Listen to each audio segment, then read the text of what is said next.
Hi there, my name is Nathan, and this is another episode of The Human Experience. And today I want to talk about how your mind is a real battleground. Really, life is kind of a quest to understand yourself and externally to be understood by others. And that this internal battle going on constantly and changing constantly, and sometimes you're winning and sometimes you're losing. The trick, I guess, is to gain more kind of understanding of yourself, really delve deep into what is important to you, what is something that you're passionate about, and what is your focus in life. And that can change, that can be constantly changing. And, even with your identity in terms of what kind of things you're into, what kind of circles you're around, what kind of friendships you have, what you do for work, what you do even for leisure, and all them things in between. They can be constantly changing. And in a sense, you need to kind of be a chameleon, not in order to fit in, but in order to be your true self. Part of the internal battle with yourself comes from your expectations. We all want to meet our own expectations, whether that's achieving a certain goal or target or being in a certain place at a certain time in our lives. But as we know, life doesn't really unfold like that. I can look back at my own life now and say, yeah, it definitely didn't go to plan. Far from it. But am I disappointed? Do I have regrets? Sure, because that's part of the emotions of being human. But have I had real highs? It's shooting. Oh, it's shooting the video. Yeah. Oh my God! Whoa! Whoa! Whoa! Oh my God! Whoa! Have I had great days and great memories? For sure. Certain things that will live with me forever. And as they say, they will follow you to the grave, but not in a bad way, in a kind of lived experience kind of way. As well as you battling these internal battles of your own expectations, there can be expectations of others, because the world is so dynamic, yeah? Like, you fitting into that is really hard. You've got your friendship group, you've got your family, you've got your work colleagues, or if you're younger, maybe you've got your classmates. Like I say, your position within these groups is constantly evolving. Yes, sometimes, we think of evolving for the better, but some of these terms that we use sometimes in life, when we really focus on the words, then there's a duality to a lot of things in life. And for me, evolving can happen in two ways. And it's generally seen as positive, yeah, evolving, because we think of evolution. But remember that some things evolve characteristics that actually bring their downfall. Who's the real king of the jungle?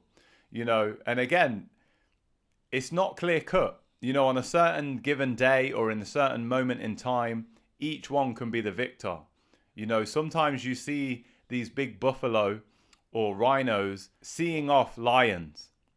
And I seen a comment recently on a post where they were saying, I love the comment section of posts sometimes, and it was saying, well, surely this rhino is the king of the jungle then, right? Because the lion had to back down, basically. And yeah, that's what I'm saying for like your position. Now, we see animals as inferior to us and not as intelligent, but sometimes the way they carry themselves, it can really speak some truths to us, because to me, I see a humbleness in certain animals. Like if you've ever seen a lion near to exhaustion and defeated in some of these nature posts, then you'll realize that, yeah, the tables can turn really easily, and that we only give them that title of king of the jungle, and that they don't perceive themselves as that. They perceive it as each situation they have to give potentially their all, and sometimes their all is not enough, and that can be, the end for them of their life. So that can be with rival male lions, or that could be with female lions protecting the pride. Anything can come into play to see them not succeed and not be the alpha as such.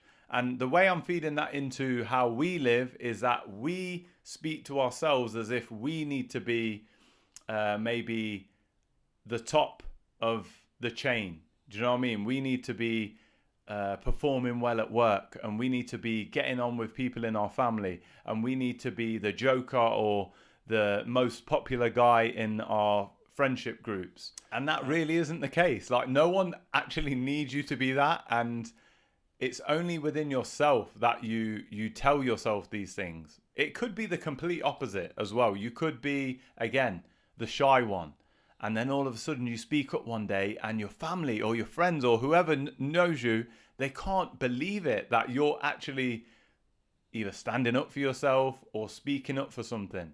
And that's why should they be surprised? Because you are allowed to do what you want to do whenever you want to do, to a certain extent, right?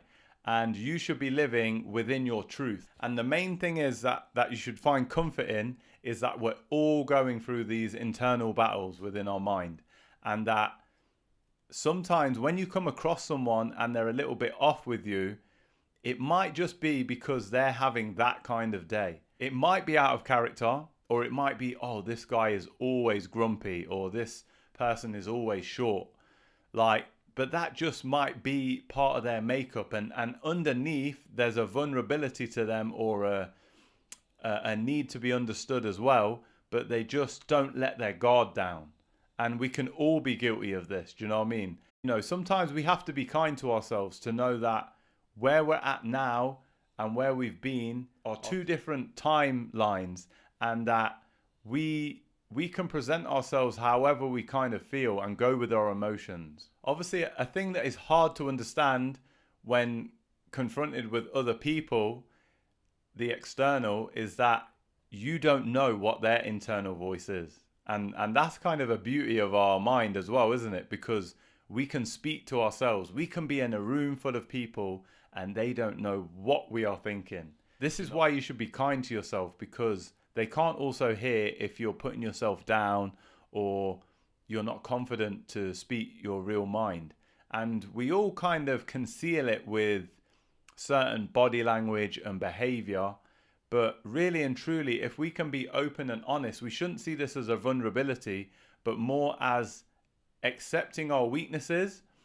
And then once you know them, also on the flip side, accepting your strengths and knowing your strengths. You know, we've all had these common things of not fitting in at school maybe, or not being the most popular growing up. There is a battle there. There is a battle inside to say that, you know, you want to fit in and you want to be, you know, mixing with your group of friends and seen as someone who takes part in things and contributes.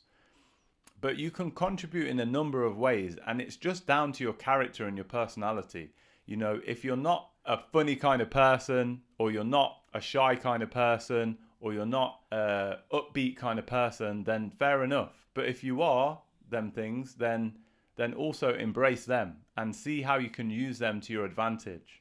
I think of this, a nice kind of analogy or metaphor I use is like, think of actors, yeah? The old actor is thinking, I'm too old to be an actor anymore. The young actor is thinking, I'm too young to play certain parts. And then the actor in the middle-aged actor is thinking, I wish I could do these parts or that part. So it's just to say that everyone fits in to tell the story. So if there's a story of some family drama, then you need a mum, you need a dad. So you need the middle-aged people, you need the kids, so you need the young actors. You need the grandparents potentially, so you need the older actors, and they all fit in to make this story complete. And this is how you should think of yourself, that you fit in whatever your thing is, whether it's being a geek or being boisterous or whatever it is. You fit into your personality and your character type, and that's your persona. But always be true to yourself, as long as it's your true self. Yeah, you don't. If you put things on and you're a blackguard and you're faking it, basically, then people will cotton on to that generally. We're very tuned into that. That's something we've picked up I feel from a long time ago in our primal kind of mind, we know when something's not quite right. There's a feeling there. And we go with our intuition. I want to do a few lyrics that actually fit in with this. One's by Damian Marley, and his lyric is, "Don't concentrate on what's bogus, never sell out for a bonus." Now that speaks volumes to me in this world right now, because we see so many things on TV, the celebrities or these lifestyles, and what we don't see is what they sacrifice to do it. And some of that sacrifice is named as hustle culture and go get it. But it's like, was it worth it? You know, was it really, really worth it? And when you see the downfall of some of these celebrities or these public figures, it's like sometimes I feel because it's the pressure that they put on themselves and the pressure they feel externally to live up to the expectations of their audience. And that's what sees them crumble, because they're really scrutinized. And sometimes we're lucky, I feel lucky myself, to not be such a public figure that my life is under a microscope and I feel like I can live more freely. And yeah, you can aim for these things, but again, even in your public persona, try and be your true self, because that's what you want to give off, right? That this is who you are. So yeah, I love that. I love that from Damian Marley. And also the fact that money and materialism is so important, it seems, in the world nowadays, that we put it above everything. So, you know, not selling out for a bonus to me is saying like, don't just go do the job that you don't want to do or you don't like, or is causing you to, you know, get to burnout just for this bonus, just for this money. You know what I mean? Because also another aspect is, if you're working so hard, when do you enjoy it? And like I say, what are you missing out on? And I know you should commit to things sometimes and have ambition, but it's all about having that balance. And we all need to know when to stop, you know. Another lyric that I want to quote is one by an artist called Billy Woods. And this one is, "All the world's a stage. She came to me in full makeup." And I think, again, this speaks volumes to how we are perceived in our public persona, how we are internally think of ourselves, to say that sometimes we have a mask. Yeah, we put a mask on and we kind of hide who we truly are. And that can be for a number of reasons, but normally it's something we feel ashamed of, or like I say, a vulnerability of ours. And I think really in the world now, no one really cares if people have got these genuine struggles in life. We actually care more to help out. You know, it's like speaking out. You know, male suicide is really high, and you know, we'd much rather these young men speak out than take their own lives for something that they feel can't be fixed or is wrong, but actually the world is not really judging them on, or unaware even of the issue that they've presented to themselves as being unsolvable. On a final note, I just want to say that there are battles within all of us. You know, if I think about my personal battles, it's that, you know, when I reached a certain age and I was going bald and I thought, oh my God, this is the end of my life.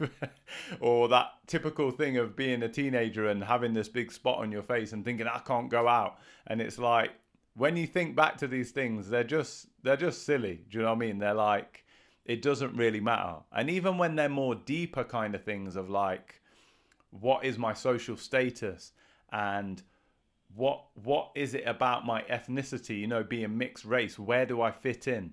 It's like, it doesn't really matter. Like, just be who you are. Being uniquely you and yourself is what you should be.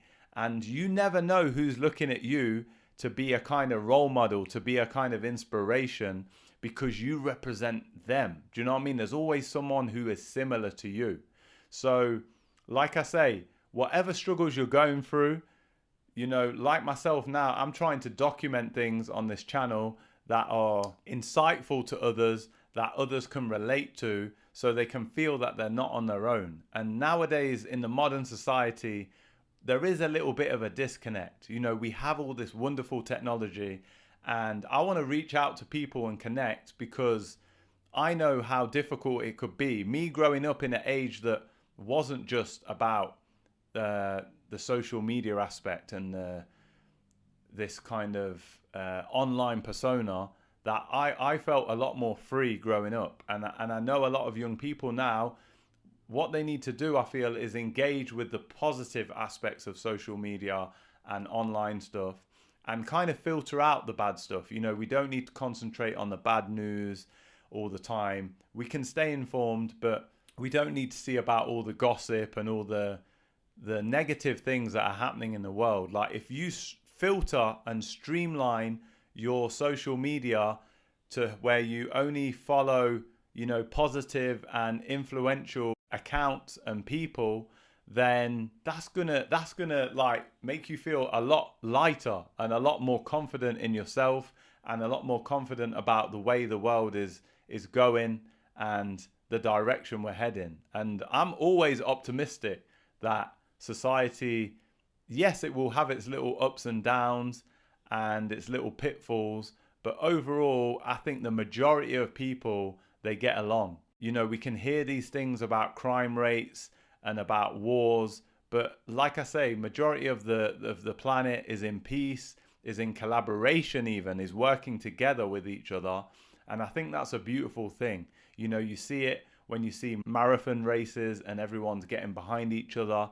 You see it during the Olympics. You see it when there's a disaster zone because of some natural disaster and the rescue teams are volunteering to go in, and you know, there's members of the public helping out. You see it all the time, you know, even on something simple like what's so popular now with Marketplace, where people are selling the goods that they don't need, and a lot of the time they're giving it away for free, or just, you know, it's a very small amount that they're asking for, and it's like priceless to other people to be able to get these things and use them, because to the other people they have no use for them, but to someone who desperately needs that and has a, you know, a budget to think about and a family to think about, it's a great community thing. So yeah, try and focus on them things and it just makes you feel better. I mean, I even smile about thinking about them things. And yeah, I could focus on all the other bad things, but really, even if I think about the bad things, I only ever want to think about the solutions. And that's going back to this internal battle. Like whatever you're doubting in yourself, whatever you're feeling in yourself, try and figure a way out of it. Even if you watch a YouTube video about your mental well-being, or you attend some kind of activities that make you feel good, whether it's sports, whether it's some kind of social group, you know, get out there in the world and do something, and I'm guarantee you're going to feel better. Anyway, that's all we've got time for on the human experience today. And if you could let me know in the comments about any internal battles that you've faced and how you overcome them, I'm sure not just myself, but other people reading them, they'll find them really useful. And I'll see you next time.